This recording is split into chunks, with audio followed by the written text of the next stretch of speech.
All right, well, Fraser, 2020. What a year. It has been. It's been a bit of a roller coaster. Has it ever? And, like everyone in the world, not one person has been immune to this virus that's been thrust upon us. And it gives us an opportunity here today just to talk about the impact that's had on our business and our people and us. And no doubt you got similar stories coming in from your side of it too. But 2020, we never saw it coming. But we look back now, we certainly, if you could remove the deaths from the virus, you could almost say it's been a good year. Yeah.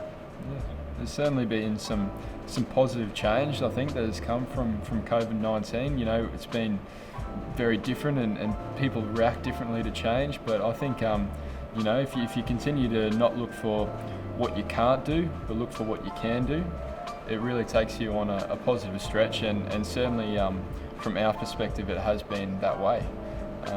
I think, like for me personally, I'm in my late teens, used to go out clubbing and go to the pubs every weekend. Obviously haven't been able to do that as much, so certainly missing out on catching up with friends and whatever, and sometimes that can put you in a different headspace, but sort of just coming into work and thinking about what can we do to bring out the online platform, what can we do to connect with customers still now that we can't be on the road, and sort of coming in and getting into your creative side every day sort of it puts you in a positive mindset, and I think lots of people are having similar experiences around Australia, and I know talking to different customers and clients and businesses that they're looking at how they can diversify and how they can take advantage of the unique set of circumstances that we find ourselves in,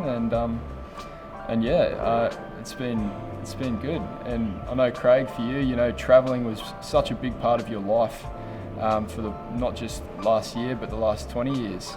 And this year, you've been in the office almost every day. I know. I don't know whether everyone's liking it or not, but it is. It's I'm at the other end of the scale. I'm 48 years of age, and I'm still going to bed at 8 p.m. though, so that hasn't changed. But it's one of the few things that have. And adversity and everything always opens opportunities, and that's what we did at the very beginning. We probably made the same mistake as everyone else. We were scared about what was presented to us and how long it was going to be, so we contracted.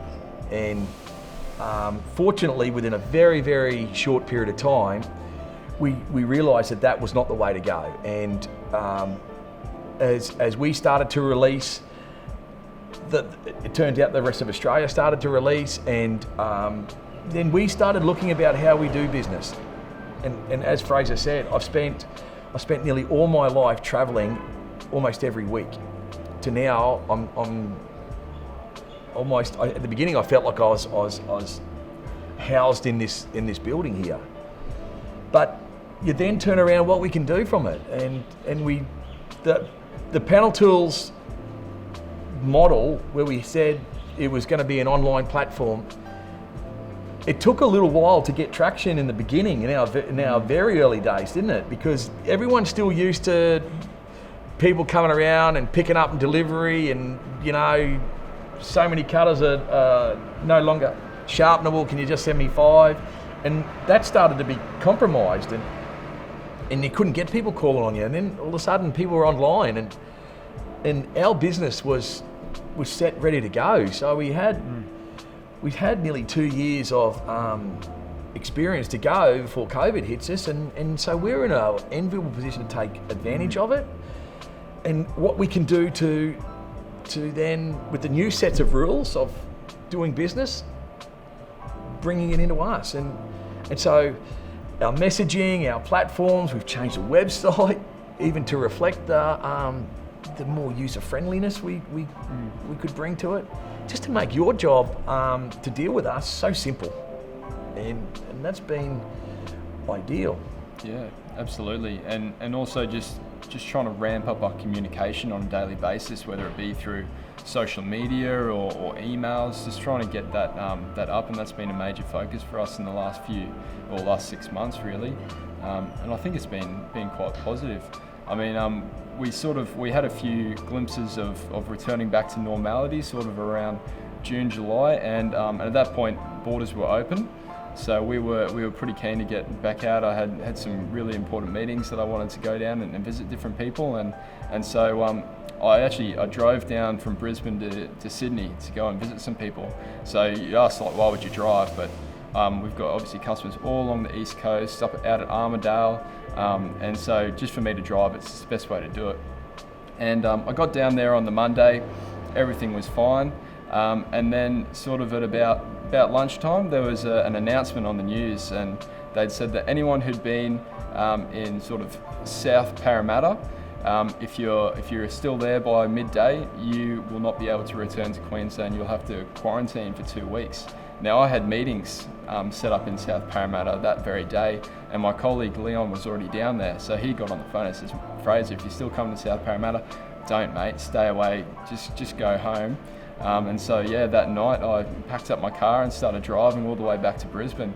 And I was crossing the border at about 8 p.m. the next night, wondering whether they're going to let me through, and luckily I did. But yeah, our poor mate Leon, he got locked up in the hotel for 2 weeks. Yeah. And it's just, it was an innocuous, and he didn't have a meeting actually in that area. He actually called on a guy because he was in Sydney. So yeah, it's just one of those things. So we got stuck with the 2-week quarantine with one of our key guys up here, didn't he? And that and again, the initial reaction from both Leon, us, and his family, it's raw, mate. I'm not joking, is it? And it's there's some reasonable communication happens in that period of time. But you know what? Then you go, well, you can't control that, right? That's you're there, and so really.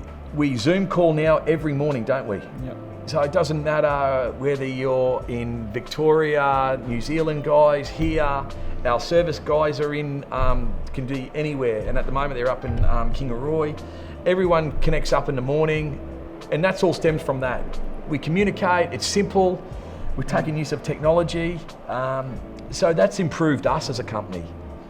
Further to that, we talk about, how does it COVID has impacted on us from a sales point of view and what we do, but it's the stuff you see behind the scene which is equally as transforming for us than as a sales is but during this period of time where the company is now investing in the business. So we've now integrated an Empower software system, so it's a link between the ordering to the processing part of the company. So we track the processes that need to happen from there. The guys next door, which you'll get to see shortly, they log in, log out, so we can accurately understand how long processes take, how it can do.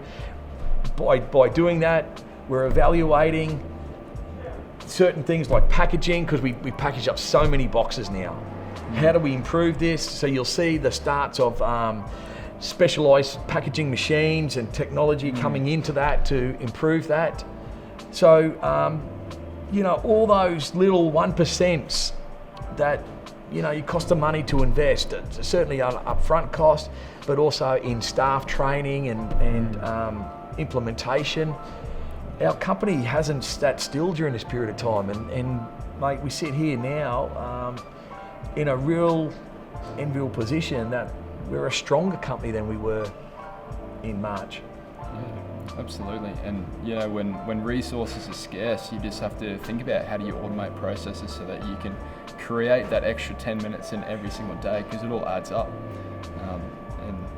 Because at the end of the day, it's adding cost to your business, and it's a cost that you either unfairly pass on, which the customer shouldn't have to pay for that. That's our responsibility to fix up, or you can't get it.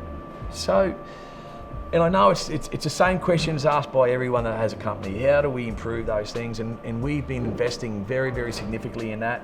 We've got a handle storage system here, which if you've been to Europe and manufacturing factories are in there, you'd be clear that it's an elevator platform system. You dial in the part you need and it brings it down. You select it, sends it back up.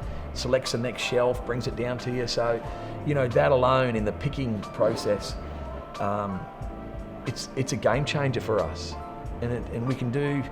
It gives us a scope now of being able to what one person can perform because of infrastructure. But you know, we're confident in the future. We're confident in how it did, and we evaluate it, and that's what COVID's really done for us, hasn't it? We've ripped apart every facet and questioned why do we do it. Absolutely. We've made some blunders along the way. There's certain things we don't do anymore, but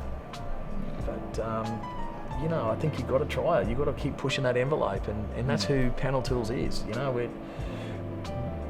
why does the status quo for the last 30 years and the way you've been dealt with, why does that have to be the default norm for the rest of your life? That's, mate, technology is expanding at such a evolution speed.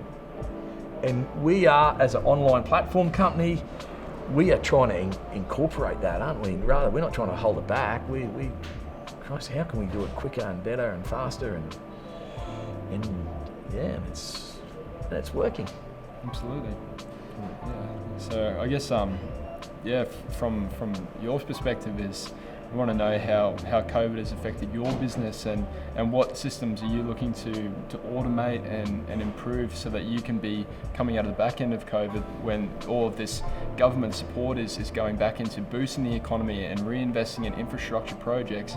How can you be in the best possible position to grab onto that and really just ride the wave of the next couple of years as we try and force ourselves out of the state the economy is in back into a good position? Yeah.